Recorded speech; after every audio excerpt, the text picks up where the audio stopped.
Hello and welcome to Label Sessions Presents. Label Sessions is a global platform that connects you to the best advice from the most interesting people, whether you want advice, mentoring, or ideas.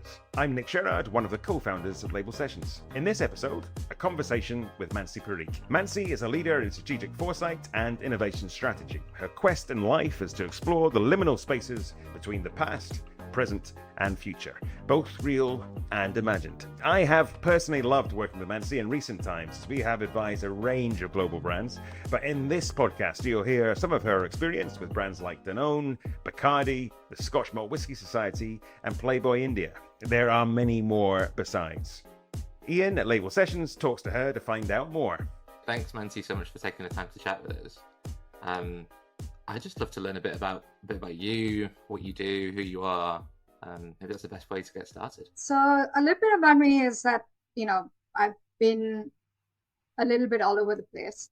When you think about, how people talk about their career trajectories, it's really hard for me to do just because my career has been very anti-planned in the sense that it's always been about this, meeting people and hearing them talk about the work that they do, or offering me a position that that I certainly don't think that I'm capable of, or but they seem to think so, and it's usually this feeling of sure, why not, I'm gonna try that. I'm absolutely not sure that I can do this, but I feel like I would love to learn how to do this. And so, it's usually jumping in the deep end. So it's, I studied engineering, but pretty much immediately as soon as I graduated, I was pretty sure that I didn't want to work in engineering, just because I studied it thinking that it would be far more practical a course than it actually is. I was hoping that I would get to actually learn how things work, how to make things. Intuitively, you would imagine that's what engineering is, but it's a lot more theoretical. So I was pretty clear that I didn't want to work in IT, and so an opportunity presented itself for me to work in a marketing role for a nonprofit. And I still remember when I went there. I interviewed with the executive director at the time. It was a pretty small team, and they hadn't done any sort of marketing and communications at all for the organization. They were focused entirely on programs. It's an international NGO, but their India office wasn't doing any comms. And so, we spoke, and he's like, you realize that you're really overqualified for this job. I can't pay you as much as you should be paid. And I was like, you know what? Honestly, you're giving me this opportunity to learn, because it is going to be a lot of learning on the job. As much as I understand the theory of how this should work, or, as a donor or a patron or even volunteers, I understand, what would appeal. But at the same time, executing it with very, very limited resources is a very, very different prospect. And so that's how I landed my first gig. While I was there, I was still not entirely done with technology. At the time, this is around 2010-11, when e-commerce was really sort of picking up in India. I think Amazon had just entered. Flipkart was kind of taking off. Flipkart is the Indian version of Amazon, now owned by Walmart. And it was just kind of taking off. But, even back then, I had this feeling like that marketplace models have their place in e-commerce, but I always thought that there is a far more bespoke, what we now call DTC model is to be had. And so what I did was, with the very little that I was earning, I put in some money and I said, you know what, look, I can do a little bit of graphic design. I'm going to design and sell laptop skins, just because I want to see how a bespoke model would work. What are the challenges? How do you get from point A to point B? How do you keep costs really low? How do you keep inventory low? Because if it's going to be a bespoke product, it has to be that the inventory has to be super low. And I don't have all this money to invest in any case. So let's see how it works. And I cobbled together a model which, funnily enough, I never really promoted, but it did really well because it allowed me to experiment with things like SEO, setting up, an e-commerce storefront, which wasn't easy back then because you had to do it from scratch. So I had to actually hire somebody to develop it on a platform called Magento, which is kind of like a WordPress for e-commerce. And, it went from there, but it was really interesting. It was really interesting for me to understand, not just, it's easy to graphic design a product. I even found a printer and all of that. But, how do you cut it? How do you ship it? How do you make sure it doesn't get damaged in shipping? Because back then, even logistics was really hard. And so that was just something like I did as a side gig for many years. I finally shuttered it in, I think, 2018. But even when I was away at business school, my mom used to help do the physical stuff here. So we had that sort of model. And I didn't want to shut it down because it was doing okay. It was not taking up a lot of my time or money. But it also kept me engaged in what's happening around the internet. How does SEO work? What are the new developments that are happening? Things like that. While I was doing this, I did the gig at uh, the nonprofit, and I realized it was time to move on. And at that time, I think I was of the opinion that maybe I wanted to grow this e-commerce startup. It was called Laptop Skin Vault. It I wanted to grow it and sort of make it something real. But at that time, I don't know that I had the bandwidth to do it or the know-how. And it just so happened that somebody we knew, he had a wine company, and it was a startup, just two or three salespeople, but he himself came with a lot of pedigree in the alcohol industry. So he used to be the former MD of Moet in India and stuff like that. So he knew the industry inside and out, and he had this belief that the system is not as is not designed as well as it should be, in the sense that the way alcoholic beverages were being sort of provided or sold or experienced by people in India should be different. Uh, and funnily enough, now that I look back at it, it seems like that was an idea ahead of its time, because you're seeing a lot of what he was talking about in action now with a lot of young Indian alcobev startups. But back then, for me, he was basically looking for somebody who would manage digital marketing and a brand, basically brand manage the product. So it was a wine. It was a very easy drinking, really good wine. But the whole premise of selling it was very different from how wine is traditionally sold, where it's paired with food and things like that. When you come to India, it doesn't quite work like that, because the food in India has a lot of spices, so it's very hard to hero the wine. I don't Or think I ever remember drinking wine in India. and so his whole concept was wine should be a drink as easy as as you would pick up a beer or a vodka or a cocktail, right? And he wanted it to be fun. He wanted to, we had a mixologist. He incorporated the wine in a lot of really fun cocktails and things like that. But back then it was really hard. It was a really hard sell. And talking to the industry, the restaurateurs, the hoteliers, it was really hard to sell a product like this because it was so entrenched, right? Wine is this very, very frou-frou drink. You have to have all these bells and whistles, and you have to be very, very pretentious about the whole thing. And it was very funny for me because, oddly enough, just right then, I was about 24 years old when I started. And right then, the Indian government came up with the rule, or rather, the state government in the state that I live in came up with the rule that the minimum drinking age is going to be 25 years old. And I was actually younger than the minimum drinking age. So it was funny because, a colleague of mine had to give me access to the Facebook page because Facebook wouldn't allow me to access our own brand page. So, you come up against all of these things, and it's much like everywhere else in the world. it has these very regulated sort of distribution systems and all of that. It was really interesting to learn all of that for me. And so for me, that role was a lot of learning. And when I look back, and I think that that's something I enjoy doing with all the roles that I've had, is that I learned something now and I think, oh, I could have done it differently back then, even though it was a different time. But I think it was also that it shows that I was able to grow with that role, but that something about it stuck with me. You've had this sort of like classically trained education of being an engineer, and then seemingly this career that goes, I'm going to go into marketing and I'm going to go figure it out. How does that make you feel? Funnily enough, I think that's what I should have done from the start.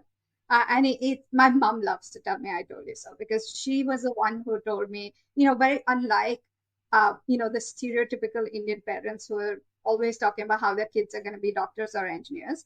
My parents were just like, why are you putting yourself through 4 years of this when we know that you could be far more suited to a more creative career? So, in hindsight, maybe I should have done something like industrial design or architecture, because I genuinely wanted to learn how to make stuff. I wanted to design things, products, services, things like that. And I think that I thought engineering was the way to do it, because intuitively it seems like, you would want to get into the nitty gritties of how a machine works.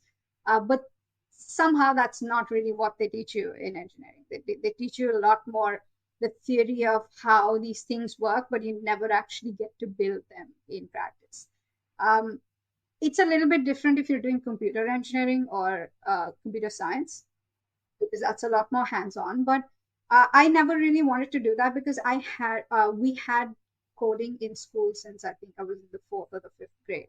So I knew I was good at it. I enjoyed it.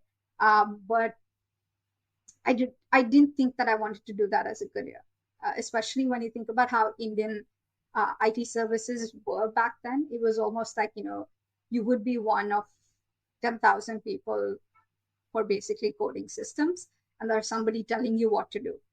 And I think that was the thing that really turned me off, was that, and I had job offers from 2 of the top IT firms in the country. It wasn't that, it was because I wasn't getting any good jobs there, but it was just that I just did not want to do that. I didn't want somebody standing over my shoulder and telling me what to do. And so that really sort of what turned me off. But I think I take a lot of the things that I learned in engineering and apply them into every role that I've been in.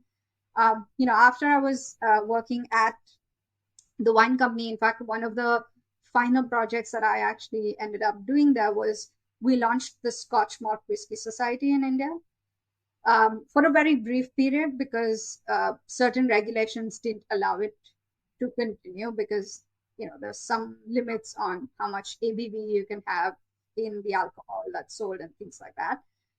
But I think that was a really fun project for me, because I got to see an established brand and how it translates into an experience. And that's really what the Scotch Malt Whisky Society was. It got my brain ticking, the way they built the brand back then. It's a little bit different now. It's a lot more traditional now, but there are other brands who kind of have a similar ethos that the Scotch Malt Whisky Society had back then. And I think that's what really sort of attracted me about that particular brand and working on it. It was really fun to actually execute because it is a luxury brand. And so, when you execute it, you also meet those kind of people who understand how it needs to be sort of executed as an experience. So I think that was my first taste of what creating a full experience looks like. And I think that's the one thing that I take away from that particular role, is that it's not about creating a single thing. It's not just the brand, it's not just the product. It's about creating that entire experience, but making sure that you do it in a way that is authentic to the brand, but also it's fun. It was really, really fun. And I think that's something that very few brands do today, is that you genuinely enjoy both working on the brand, but also patronizing a brand like that. They it's a lot more structured, I think, in many ways, which it sort of loses that sense of discovery, that the little delight that you get from discovering something new or different. And I think that's something that I always keep in mind when I'm working, no matter what kind of a brand I'm working on, because I think there's always room to create a little bit of fun, a little bit of an experience, whether it's at the back end or the front end. It's I guess it's like the thing of like so many brands take themselves so seriously, but I have this feeling that if you went to business school, you probably would have become an engineer because you would have been like, this is too process and framework driven. I'm going to go do something else. Funny you should say that, because I did go to business school. So right after that role, I actually went to the US, studied at Boston University for a couple of years. Um, and I think one of the things that I really took away from that experience were everything that happened outside the classroom. So, one good thing about business school, and the reason that I wanted to go, is that I knew that over a period of time, I did want to get into entrepreneurship of some kind. I wasn't sure about what that would look like, whether it would be creating some sort of a product or service or consulting. But I think what it did give me was the basics, which you don't learn in engineering. The simple stuff of operations, management, finance, things like that. But I think the most fun I've had in business school was the classes that I didn't think I would choose when I started out. And those were, there was this class on sustainable development, which is, the class was nothing like what it sounds like. It sounds really boring, right? Like it sounds like you would learn about, nonprofit management and how you build sustainable businesses and things like that. Instead, it was structured in a way that was each team, it was a small class because it was an elective, and each team was given a country, and based on that country, which is supposed to choose one of the large problems like poverty or biodiversity loss or economics or something like that, and you were supposed to build a platform for that region or that country that resolved some aspect of that really large wicked problem. And I think that's the most fun I've had in any classroom, just because it just forces you to think, right? Like it's this unconstrained problem, but at the same time, it has a lot of constraints. You have to think about, governance. You have to think about people, how they behave. You have to think about, you know, who would be in charge of what, because imagine this would be something that is much more multilateral than, like a single agency or a company running a product. And I think that was, again, it was that whole aspect of, it's just fun, but it translates into something real at the end. And oddly enough, is something that I took away from that class when I moved back to India, and I was sort of looking for positions. I ended up meeting, a former boss of mine, somebody I had done an internship under when I was in engineering school. He used to run a sustainable development consultancy. It was one of the first of its kind in India back then. And it was then sort of acquired by one of the large conglomerates in India. And I went to see him, and, I told him about this project that I'd done, and the project that we had done was on biodiversity loss. And we talked about how we can create this sort of platform for controlling poaching, but also the protection of apex predators. And it's something, it's odd, but growing up, I watched a lot of Animal Planet. I watched a lot of Discovery Channel.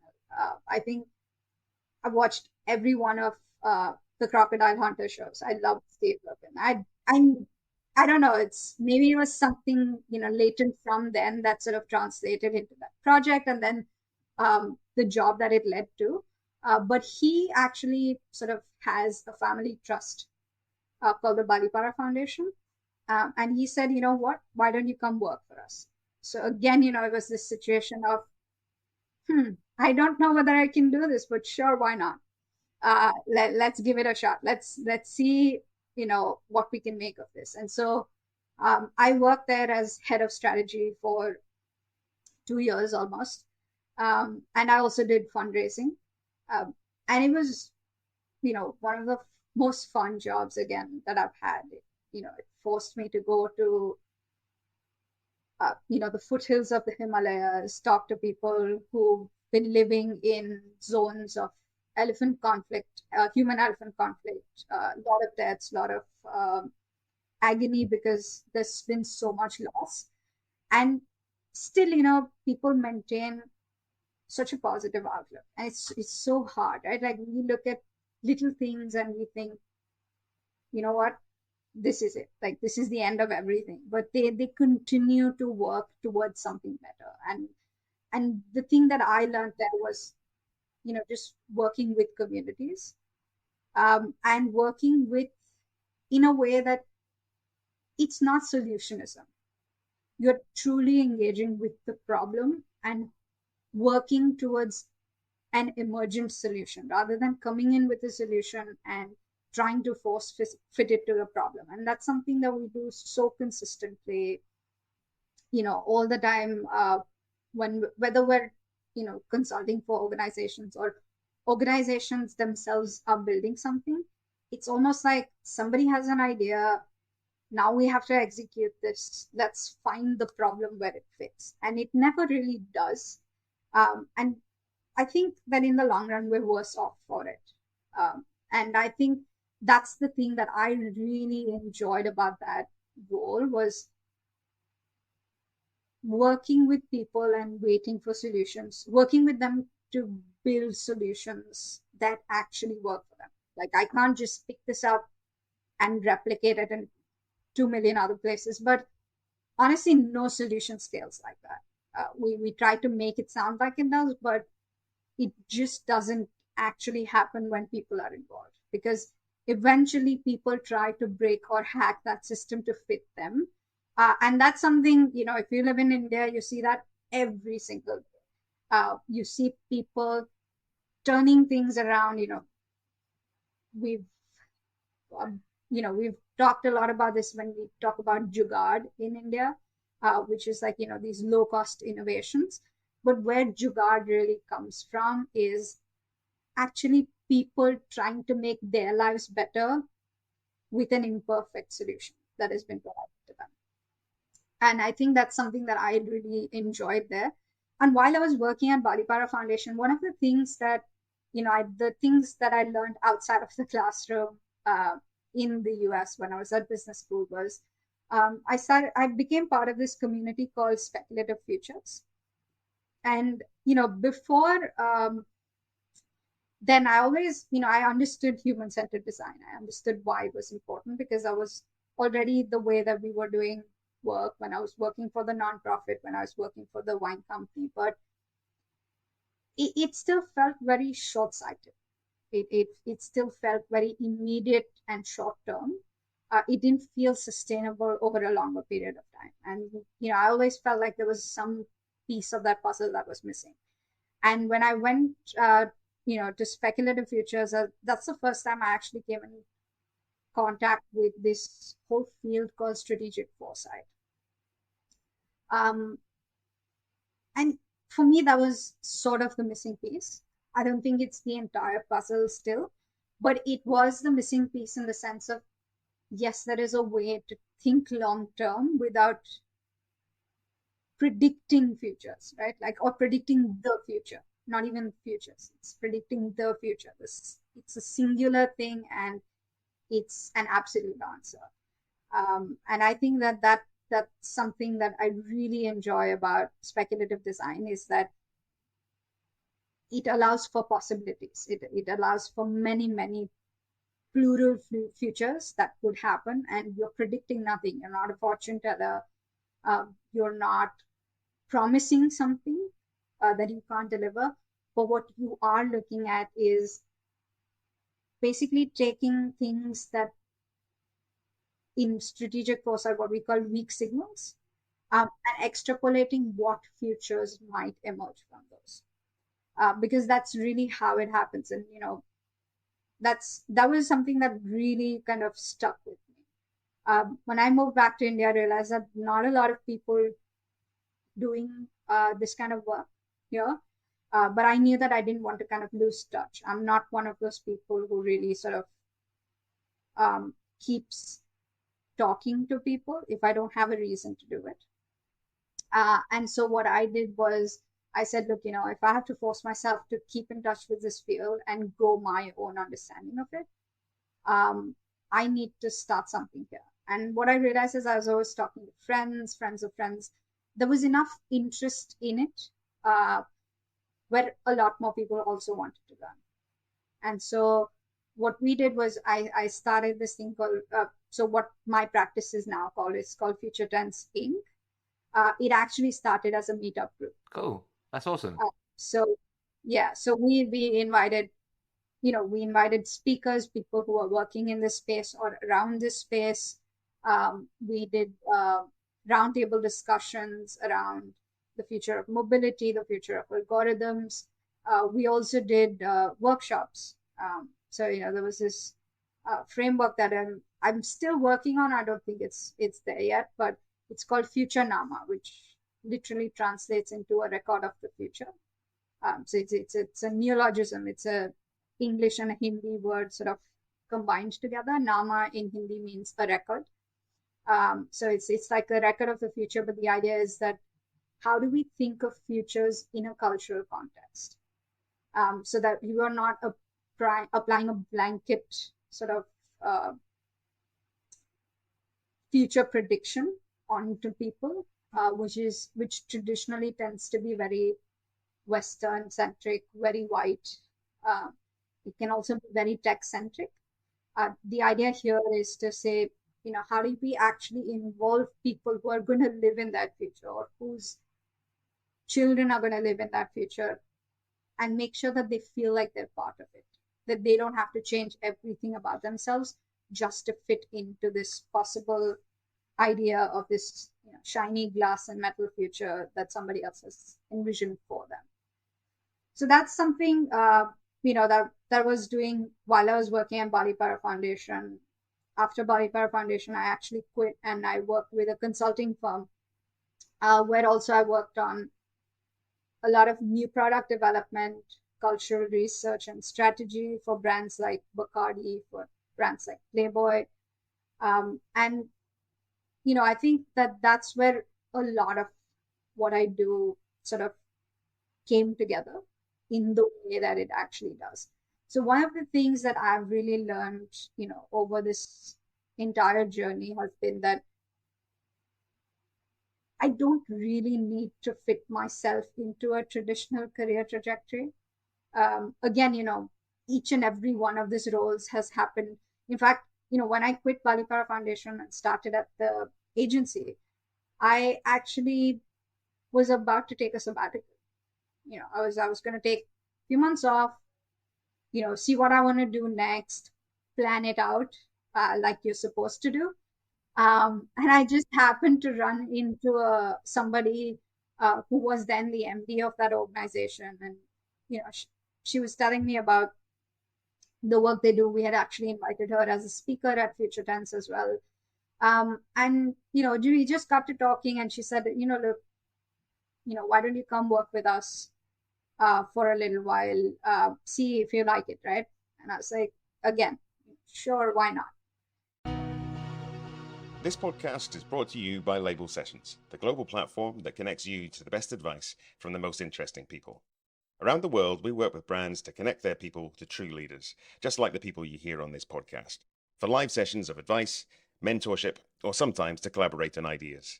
To find out more, visit labelsessions.com and book in for a demo with our team. Even at the point when you start trying to plan your career, the career is still serendipitous and figure it out as it goes. I love that. What I'd love to learn a bit about is you mentioned Bacardi and Playboy. Playboy's an interesting one because it's such an iconic brand, but let's just say it's got some baggage. And then taking that into India sounds fascinating because there's a totally different culture from where that brand came from. I'd love to learn how you do what you do with that brand, if you can talk about that a bit. It's funny. Playboy actually came to us at a point when they were in a period of transition themselves. So, you know, a little while before Hugh Hefner passed away, it had been acquired by a private equity firm. And they had pivoted away from the magazine entirely because they realized that, you know, the brand is much more than that. And Playboy traditionally has been a very big licensing brand. They've had presence all over the world. It's a very, very well recognized brand as well. And they were actually kind of building that out.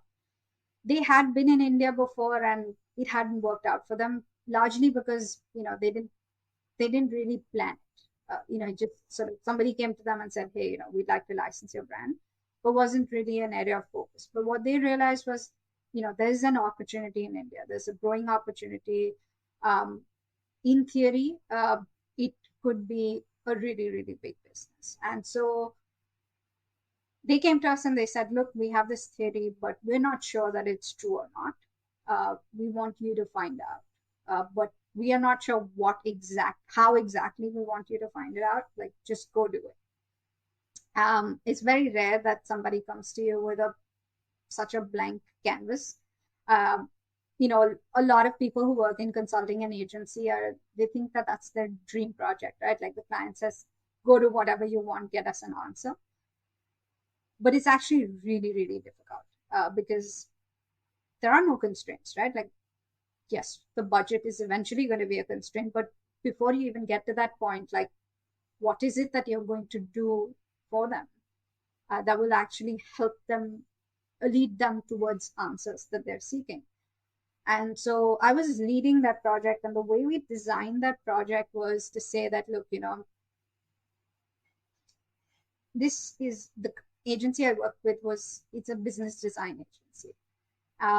But my, you know, interest in futures sort of combined with that is how we designed that project. And we said, hey, look, you know, we're going to look at,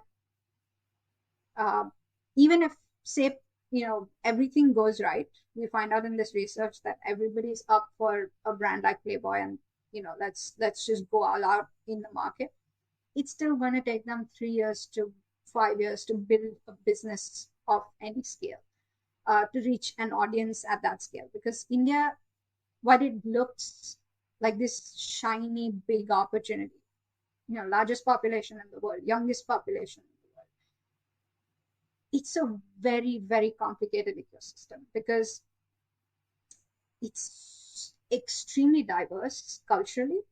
You know, every few 100 kilometers, languages change, cuisines change, clothing changes, everything changes, right?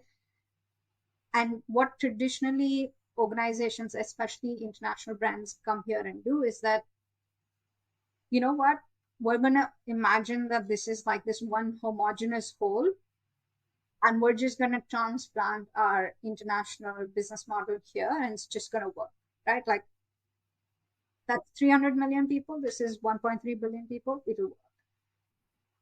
It doesn't work. It's a lot more complex than that. You know, brand after brand has come here and found out that if you don't cater to the audience in a more traditional way, in the sense that you are actually, you know, you're actually keeping the cultural nuance in mind, you fail, and you fail really hard in India.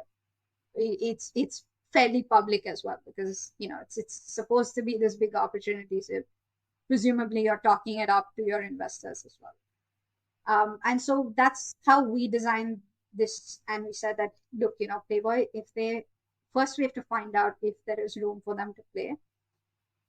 And if there is, then who is their audience? Who is this emerging Indian that they should be speaking to? And what are the kinds of things that the consumers would accept or expect from a brand like Playboy? And so that's how we designed it. We did this massive cultural study of India, where we studied the emerging culture over a period of 3 months. I think we went to almost 9 or 10 cities, spoke to very, very interesting people, went to very, very interesting spaces. We analyzed products, brands, spaces, did a lot of secondary research to understand the culture around all of this. And we actually ended up doing a really fun sort of project that all of us thoroughly enjoyed. It wasn't just, it wasn't just lip service for the brand, but largely also us finding out so much about the country that we live in, because you do tend to stereotype a little bit. You do tend to make up your mind about how things are supposed to work, and people consistently surprise you. And so, we did all of this research, which is we actually created a whole bunch of tools, right? Like when you're talking about a brand like Playboy, you have to talk about things like pleasure and sexuality. And no matter how open people are, there's always a point at which, societal proprietary comes into place, right? Like people are a little bit hesitant to talk about certain things to strangers. And so we found different ways in which to provoke this thought more anonymously, but with, the audience that we had in mind. And we had people create sexual fantasy mood boards. We had people submit anonymous erotic stories. Tells you a lot about how people talk about these things, think about them. And we analyzed all of that information, and then, came up with a set of categories that the brand should look at. And the one thing that we did that I think for me is what really kind of put all of us on the same sort of page in terms of how we view that research, is that a lot of times good research dies in what do you call it, in PowerPoint presentations, right? Like it's too linear. When you talking about rich information like this, it dies when you put it in a linear presentation format. And so what we ended up actually doing for the brand in terms of explaining this research to them is that we created an entire walkthrough experience in the office. And we made it the metaphor that we used, which is, the best metaphor to use for a country where nothing is truly in the past or the future. All of it sort of coexists. We recreated a bazaar or an Indian marketplace where all of these contradictions coexist even in real life. Like if you were to go to a marketplace in India, you'd find the most high-tech shops right next to some shops selling, some of the most traditional medicines or, things for rituals and things like that. So it still coexists. Like you wouldn't blink an eye if you were to be confronted with this if you lived in this country. But to somebody coming from outside, that contradiction is a lot more apparent. And so we said, you know what, let's recreate this space like a bazaar, and we embed the research into it. And so that's what we actually ended up doing before we actually when we presented the insights to the client. And I think that really helped the client understand the information in the context in which it was gathered, rather than these abstract insights about a country that they don't know a lot about. And I think that's something that really stood out. We did something fairly similar for Bacardi as well. We did a new product innovation for them. But the first step of it was to actually explore the category that we were creating the product in. And again, we did almost like this walkthrough, no screens, everything sort of printed out on big rolls of paper and stuck on the walls. I actually did a trends piece, which was, I took up like a little corner of the office, and I just like went all beautiful mind on it, and just lots of string, lots of tape, lots of pictures printed out. But the idea there is it really shows connections that aren't very evident in, a linear digital format, so to speak. And we also, yeah, we also experimented with, with Playboy. It's something that the client did eventually go for, but we actually created like a prototype system where we said, look, this is research that you have to keep doing over and over again, not at this scale, but you do need to keep refreshing it so that the categories that you do enter here keep evolving. And we actually prototyped like a digital system where, you could put in a prompt and it would pull up, tagged information from the database written in the manner of, sort of small articles or whatever it might be, or little blurbs that, a brand manager or an insights manager could actually pull information from to translate into a product or a service that they are going to sort of put out there in the market. So I think, honestly, like that's the thing that I truly enjoy about doing really good, high quality projects. And, I continue to work with Playboy now in my own sort of consulting firm because the pandemic put the project on hold. Once we came back from the pandemic, I had sort of branched out on my own, and they came to me and they said, hey, look, you understand this research really well, help us execute it in the Indian market. And what's the thing that you're sort of notorious for with future tense? What's the question that you love to be asked? What's the brief that you really want people to bring to you? I think the brief is pretty similar to this, is to understand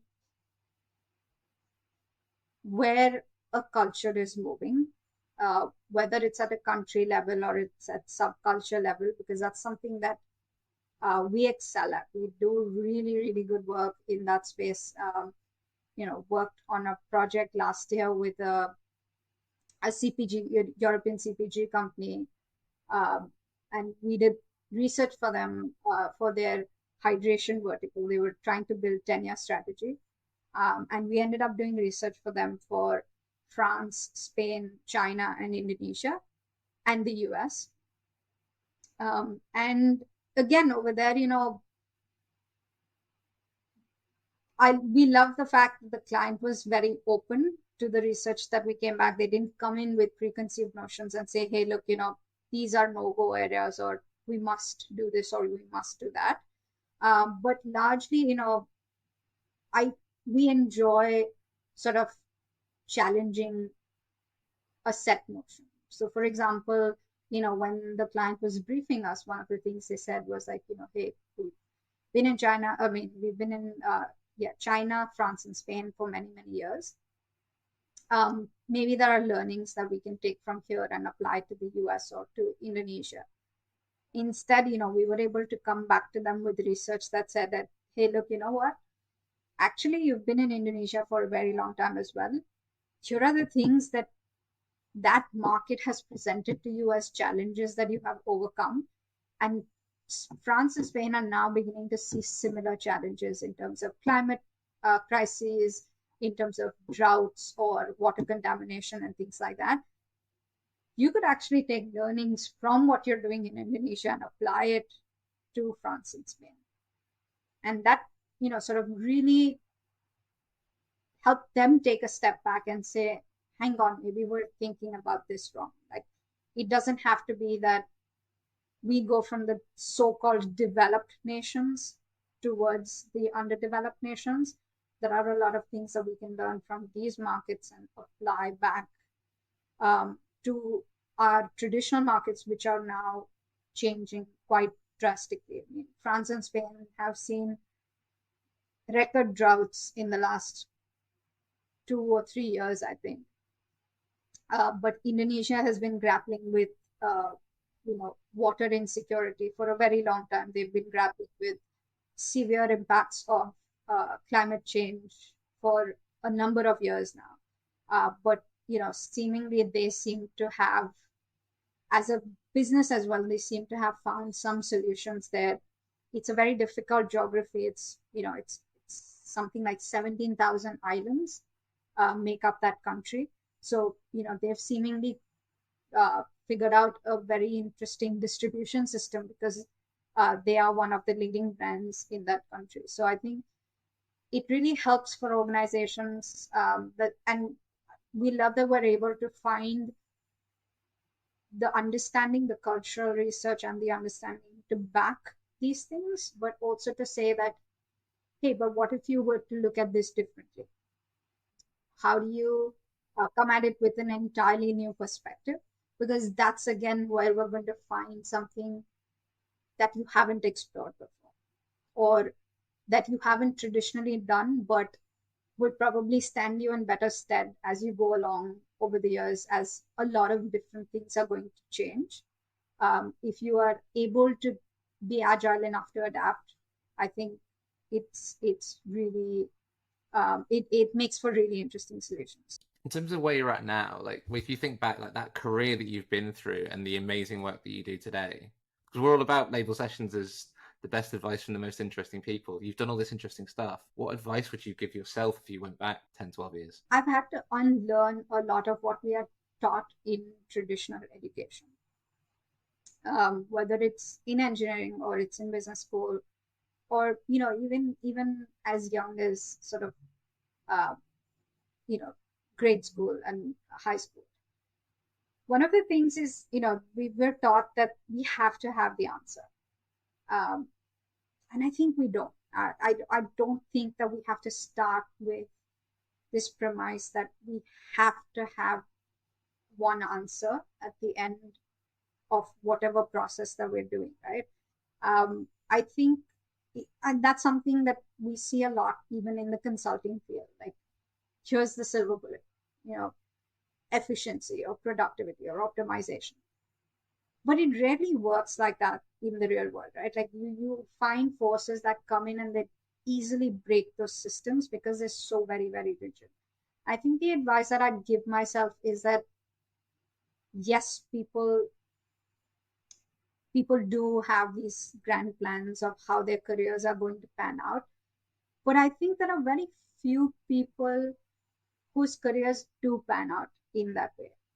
Um, and sometimes I feel like if it worked out exactly the way you planned it out, is there something that you missed along the way? Was there an opportunity that you just didn't see because it just wasn't in your grand scheme of things? Like, you planned things to such an extent. So I think I would be telling myself to be a lot more comfortable with ambiguity, as much as I am now. I think I wasn't so much back then. I think it's it's been a process to get here and to be comfortable, being uncomfortable, so to speak. But I think that that's something that I would tell myself that, like, don't beat yourself up over, because you didn't work for a certain brand name company or don't have a certain title on your resume, uh, because it tends to have it tends to pigeonhole you. You're pigeonholing yourself a little bit, if you do that. Where do you go to feed your brain? What creative sources when you have to like re-energize and feel creative again? Where do you go to? I think one of the things that I've loved doing ever since I was a kid, is reading. I read a lot. Um, I obviously read a lot of sort of nonfiction and articles, in that sense, now that I'm older and because it's part of the work that I do. But I think fiction is really my go-to place. I love reading fiction. A lot of psychological thrillers, murder mysteries, but occasionally a little bit of sci-fi, and fantasy as well. I think that really sort of opens up my brain to new possibilities, new ways of thinking. I often actually read YA novels, young adult fantasy or sci-fi, because I think that there's something there that is a little bit more unconstrained than the sci-fi that is sort of written for, or fantasy that's written for adults. I think that really helps me think a little bit outside of the box. I also enjoy watching movies and television shows. There are some that I keep going back to because they're just very underrated, but really, really good shows. Again, it's always something that is a little bit outside the norm. It's a little bit different from what you'd expect. I think those are the kinds of books or movies or television shows that really sort of get me to think. I do occasionally read nonfiction as well, but not as much because I find it a little bit tedious to read nonfiction. I know it's not a dumb thing to say that as somebody who works in consulting or a business that I don't read a lot of nonfiction. I do occasionally, but it takes me longer to get through because some books just sort of tend to drone on a little bit, but others there are some that I've really enjoyed reading. And some that have actually helped me come to terms with also this sort of ambiguity that's been part of my career and the way that I work. It can be daunting not to have the answer before you start a project, because there's somebody's paying you a good amount of money or trusting you to come up with something for them that will work, which they're going to actually invest a lot of time and effort into. And so I think that's something that over a period of time, there are some books that have helped sort of clarify that a little bit in saying that it's okay not to have, that deep expertise or that, that one single answer that's going to solve everything. I think one of the books that I really enjoyed reading was Range, uh, uh, which is a book about generalists. I thought it was really fascinating.